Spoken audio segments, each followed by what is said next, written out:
Today I'm going to be talking about one of the biggest automotive frauds ever. But before we get into the story, let's look at some key players. We've chosen 3 key players to focus on: Martin Winterkamp, Heinz Jacob Neuser, and Richard Dorenkamp. Winterkamp was the company's CEO from 2007 up until he stepped down shortly after the news of the scandal in 2015. Although he would claim he didn't know anything about the fraud, his leadership style and company goals would help place the company in a spot to commit fraud. Neuser, however, knew all about the practices as he was the lead in developing the engines. While Dorenkamp was the head of the Engine Development After Treatment Department, he led the team of engineers that would develop the new diesel engine capable of meeting the new standards. In 1999, the EPA introduced the new Tier 2 emission standards. These new standards reduced the nitrogen oxide emissions to 0.07 grams per mile from the preceding standard of 1.25 grams per mile. This new standard would also have to be met throughout a full useful vehicle life of 120,000 miles, whereas the old standard only required 50,000 miles. Tier 2 standards would start to go into effect in 2004 and be in full effect by 2007, 2009 for heavy light-duty trucks and medium-duty passenger vehicles.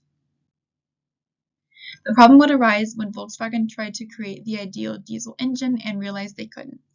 They needed to meet stricter standards, lower emissions for longer miles, while also providing sufficient customer demand.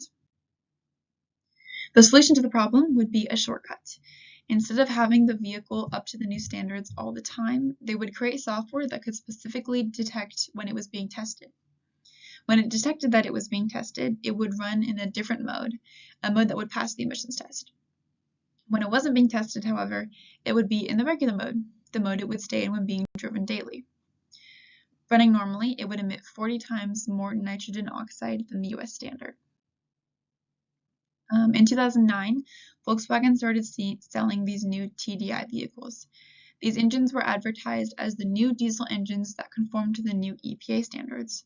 Volkswagen went on to sell over 500,000 diesel vehicles with these cheat devices, hiding their software from the EPA, consumers, and the public. In 2012, engineers met with Neuser to discuss some of the hardware failures that had been occurring in many of their diesel vehicles. The belief was that these failures were caused by the stress of operating in one mode more than the other. When they found a way to prevent any more hardware failures, they installed the new function in vehicles by software updates. They managed to hide this problem, claiming that these software updates were to improve emission issues in the vehicles.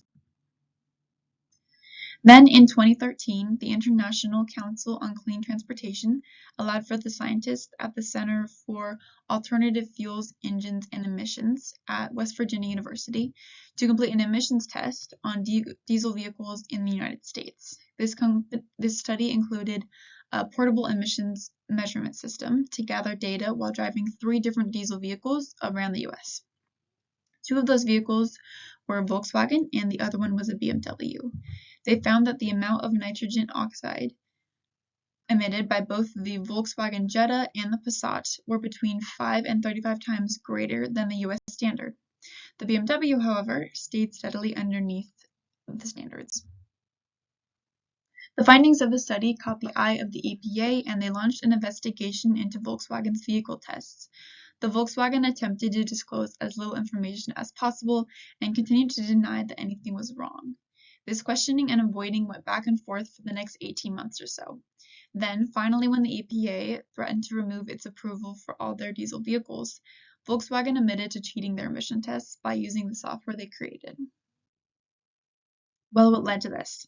To start, Winterkamp's company culture was all product-focused. He had a vision of becoming the world's largest automobile manufacturer and bypassed General Motors and Toyota by the year 2018. He and the other executives valued productivity and meeting financial goals over ethics. In the end, Volkswagen pleaded guilty to 3 criminal felony counts. They paid a penalty of $2.8 billion. As well, 6 executives and employees at Volkswagen were charged with conspiracy and wire fraud. Neuser and Dorenkamp being 2 of them, while the other 4 were engineers working under them. Winterkamp was not originally charged and claimed he knew nothing about what was going on. He agreed to pay Volkswagen nearly $14 million just because of the lack of knowledge. He would later end up being charged with conspiracy and wire fraud when they realized he had lied.